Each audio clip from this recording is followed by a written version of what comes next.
Several years ago, I watched a series on Netflix called The Untamed, and it changed my life. It changed my life forever because I had a friend, and she used to post about these stories on her WhatsApp status, but I didn't pay attention to it until I watched The Untamed a couple of years ago, and I was like, oh my god, this is the show that she's been posting about this entire time. And now, 2 years ago, I found out that The Untamed was not only a Netflix series, it was also a book, a video game, an animation, and a comic. And I'm like, wait a minute. Why am I just finding out about all of this? So I made it my goal, my life's goal, to consume all Grandmaster of Demonic Cultivation, The Untamed Modal Dishes content that is in existence. And I began reading the book. Last year, I read the first book, which is the Grandmaster of Demonic Cultivation, Volume 1. And this year, the first book of 2024 that I read was the Grandmaster of Demonic Cultivation, Volume 2. So this video is going to be me talking about the entire Yi City arc, the parts that I enjoyed, featuring the highlights. Yeah, let me show you this. This is where I wrote, like, this is just bullet points of, like, the highlights of Grandmaster of Demonic Cultivation Volume 2. So if you want to know, and they might be spoilers, by the way, so if you haven't read the book, or if you don't want to know, maybe you've watched the movie and you don't want to read the books, then you can stay through, like, the end of the video, because this is just going to be me airing out every single thing and how I felt about these characters.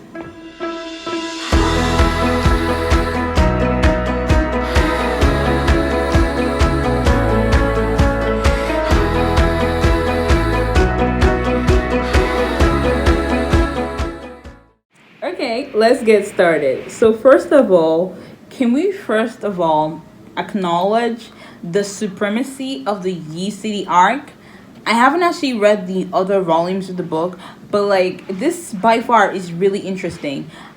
It has, like, the adventure, the slight horror, the battles that they went through. Honestly, it's amazing, the things that are discussed in this book. And I have to applaud Wei Ying, the adventures with the juniors. That's the juniors from the Lang Clan of Gusu and Jin Ling. That adventure was, like, really amazing, when they got to that city and then they had to fight the corpses and the bamboo girl Ailing. But first of all, I have to say, Wei Ying was a real genius for getting these boys to respect Mo Xiangyun. Because, like, it seemed almost impossible. It actually did seem almost impossible because they saw him as a lunatic. But, like, the fact that they didn't even question the things that he would ask them to do, because they already believed that although everybody said he was a lunatic, he had a little bit of sense. And that almost made me lose my mind. Like, you just, aside from the fact that he was with Lawanji most of the time, and these boys feared Lawanji, and whenever they didn't want to do what he wanted, he'd be like, how would you behave if I were to report you to Lanzan? Like, he was flaunting the fact that he was in a close relationship with Lawanji and using that to establish his authority with the juniors. And for me, there was something about that made my heart flutter just a teensy little bit. But I think thanks to the relationship that Wei Ying had with the juniors, he got to found out that Lawanji doesn't eat spicy food. What do you mean he doesn't eat spicy food? And then he remembered the one time in his previous life that Lawanji went out to eat with him and ordered all but spicy foods. Now, this is the part that gets me. The part that gets me is that spicy foods is basically Wei Wuxian's traditional food, because the people from Yuming, that's Lotus Pier Yuming, they eat spicy foods. And Lanzan is used to eating mild dishes. So that came as a shock to Wei Ying and also to me, because it means if he actually did order only spicy foods when they went out to eat, it could only mean one thing. This means one thing. This means he's been paying attention to this guy and he's seen that this is what he likes. And I'm like,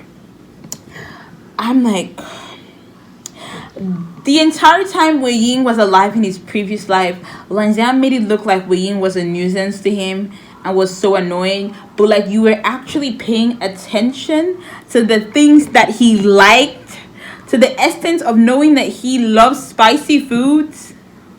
That's crazy. That's crazy, and that's amazing. And honestly, it's just so so so cool. And here is another part of my highlights. Like I freaked out about this. I'm still freaking out about it. I still have the picture of it in my head. The picture was also in the book. The headband scene. The headband scene. When I watched The Untamed, I had no idea why people were freaking out over that simple interaction between weighing drunk Lanzan and Wen-Ning, the ghost general. I thought it was a simple act of jealousy. Oh, I don't want you around him kind of jealousy, because that's what I understood from the series, the Netflix series. But the book made me understand that it was so much more than that. Because for what reason did Lanzan tie his headband 8 knots on Wei Wuxian's hand? And this is the part that's crazy. He paraded him in front of everyone. What? This is incredible. Like, okay. I'm saying this now. Nobody spoil it for me, but you can. But like, I believe that Lawanji remembers what happens when he gets drunk, but he's pretending to not remember, because you cannot do all that and forget the next day. No, you can't do that and forget. What do you mean? You paraded, and Jinlin now gave Wei Wuxian the talk and was like, please stay away from my family now that you've gotten the Han Wanjun's attention. Bro, chill. First of all, it's your uncle that's coming after him, not the other way around. And that would be incest at that point. So let's not bring that into the conversation. It's weird. And I know it's weird for Wei Ying too. But like, that headband scene got me thinking a lot. And I still find it weird that although that scene was like really amazing, we still have to believe that Lanzan doesn't remember flaunting Wei Ying in front of everyone. It's basically, it kind of show like he's mine, you're mine. So, you lots. I'm sorry. So, I've been talking for so long. Let me go into the next highlight of the Yi City arc of Grandmaster of Demonic Cultivation for me.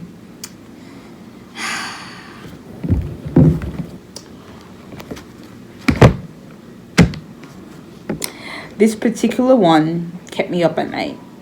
I'm not gonna lie. It did. I've made think pieces videos about this to my friends, and a few of them get it. Very few of them get it.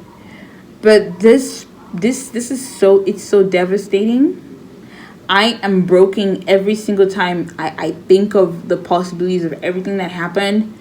And what pisses me off the most is that there are people on the internet who genuinely believe in their delusional part of their mind that this man is a good guy. And he goes by the name Su Yang. What do you mean Su Yang is a good guy? The man who killed over 50 people because of his pinky. His pinky. He killed over 50. He eliminated an entire clan because of his pinky. Do you understand that? And you're telling me he's a good guy? Now, let's digress over the fact that that family got what was coming. They were the ones who decided to offend him. I'm gonna agree that was called for, even though it was 50 people, 50 people's lives, not pinkies. Because if you wanted to get revenge for your pinky, you could have just removed every other person's pinky. But you're like, no, it's my precious pinky, and because it's my precious pinky, I have to kill everyone, and I'm not even gonna spare the dog. Cause like, what the hell was that conversation that I heard? So we're gonna put aside the fact that Su Yang was bullied and he was basically like the monsters they made. Putting aside the fact that he, deep in his heart, he had that seed of evil. Because if we really want to experience a way side by side who went through a harsh childhood or who had a harsh upbringing. We have Meng Yao, who's another villain in the story, and we have Wei Wuxian, the Yiling patriarch. And as far as I'm concerned, I would defend Wei Ying with every single thing that I have in me, because that man was a good man. Wei Ying was a good man. He meant well for everybody. The main reason he became Yiling Patriarch and was painted as evil is because everybody wanted his power. They were jealous of him. That's the problem. But people like Meng Yao and Xu Yang, they're completely different. They're in a completely different league. They are complete bad guys, for real. Now, this is like, I'm bringing my pen out, because like, even after I have written it down, I've written it down several pages, but I'm still trying to process how this happened. And credit, awesome, the author did a very good job really creating this beautiful, beautiful world that I can be obsessed with. Because what do you mean Song Lan and Zhao Xicheng were fighting Xu Yang? Song Lan got blinded, blamed Zhao Xicheng. Zhao Xicheng plucked out his eyeballs for his bestie. And after that, lived the rest of his life as a blind man. And then came to look for his bestie. But then Xu Yang, you know the reason for the eye incident? Pretended to not know him, to manipulate him into killing villagers and soiling his sword as a cultivator. And every single thing that happened, like his involvement in breaking up their friendship and everything that happened in the Yi City arc, I just want to that piece of. I'm relieving the frustration again. That was the point of this video. But how can this man do all of that? And you lots will go on the internet and type your think pieces. And some of you even went as far as saying that the author of Grandmaster of Demonic Cultivation doesn't know her characters, because you believe Xu Yang is not a villain, and that she listed Xu Yang as one of the villains, and that she's wrong. What do you mean she's wrong? She wrote the book. It's her book. If she says this is the villain, then that is the villain. Especially if his actions points that he is the villain. But some of you lots seem to forget, because maybe he's too handsome. And Ailing, the blind girl with the bamboo stick, the blind ghost girl, she isn't perfect. I'm not going to say she's perfect. She's not 100% perfect. But I feel like she has been redeemed. Speaking of redemption, can we not forget the fact that the author tried to give Xu Yang a redemption story and he blew it again? Let's be for real here. Let's be real. She did try to give him a redemption story. The Yi City arc it could have been his redemption story, but he's just too evil and too I don't give a fuck to care. Okay. What's the next thing on the list? Have I okay, I've already dissed Xu Yang. Oh. This is my favorite part. Okay, let's say my second favorite part after the headband scene and the Yi City arc. And it is the event at the Grand Symposium. I don't mean that time where Ying went to spy on Jinguya. No. Speaking of Jinguya, we're coming to him later on. I'm going to iron his shit. But the Grand Symposium. You know that place where they were like, Lang Clan of Guxu, enter. And the Wanji turns to Wei Ying and he's like, let's go. I was screaming.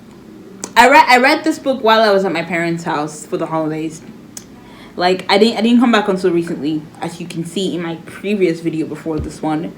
But like imagine me giggling and kicking my feet and my mom coming to my room to check on me because like she thought there was something wrong with me because I was giggling like a woman possessed.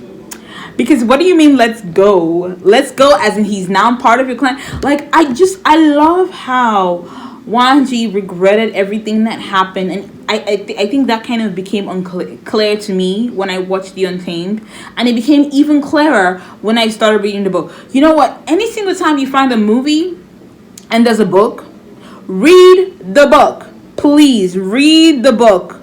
There is no way the movie is gonna be able to paint every single thing that happened in the book. Like, I've watched Red, White, and Royal Blue, but I'm gonna read the book. My cousin got me the book for my birthday present, and it's on my reading list this year. And when I read it, you're gonna know, definitely. You're gonna know when I'm finally reading the book, because we have to iron it out like we're doing now. But like the scene of the Graham Symposium, and the fact that the line after it was, "Wei Wuxin said nothing but followed Laoanji into the Grand Symposium." That's the next line after the list. It's engraved in my head. I can't forget it. I really cannot forget it because it is that awesome. So yeah, that's it. And finally, my highlights for the Yi City arc: Jingu Yao, Meng Yao. I don't know if I am pronouncing the Jingu Yao good, but I can pronounce the Meng Yao very, very correctly. Sir, you have a problem. Let's forget the fact that I know what he did for the fact that I watched the movie, because I'm reading the book with an open mind. I'm reading the book like I never watched the movie, but it kind of really helps watching the series first, because when I'm reading, I have an image of what these characters look like, right? But see, Meng Yao, honey, you have a problem, and it's more than just daddy and mommy issues. Like, I don't know what else to tell you. It's more than just daddy and mommy issues. There is genuinely something wrong with you, and that's all I'm going to say. I didn't even feel bad for him when I wouldn't really call it his redemption story, but the author did try to paint a picture of why Meng Yao is the way he is. But the thing is, he shouldn't have ended up being a bad guy, because Nesang's uncle, the corpse that is guiding the whole story, the corpse they're trying to find the head to right now, he did everything to make this man feel wanted and at home. But still, Meng Yao decided to be the bad guy that he is. Meaning, even if people have like a rough patch in life, there will always be some lazy humans who decide that being the bad guy is always easy. And let's be real, Wei Wuxian was a bad guy. He was mischievous. Like, even in the Yi City arc, there was the talk where he harassed the goddess or something like that in the book. It was never mentioned in the series on Netflix, but like it was giving Wei Ying. He's very mischievous. But this is a very new low, Meng Yao, Jingu Yao, or whatever you choose to call yourself now. Because no, get yourself checked.